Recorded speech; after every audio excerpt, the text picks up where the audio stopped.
My name's Camilla and welcome to Camilla's World.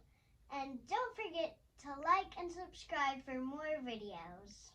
Today I'm going to be doing some makeup, and the first thing I'm doing is eyeshadow. And I really hope if you do this at home that you ask your parents before you start with your makeup. Let's get started.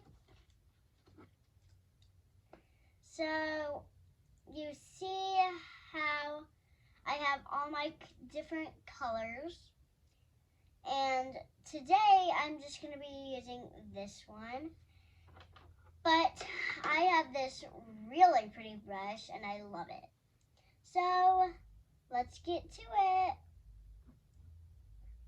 Right now I'm just gently rubbing this really pretty color on my eyelid.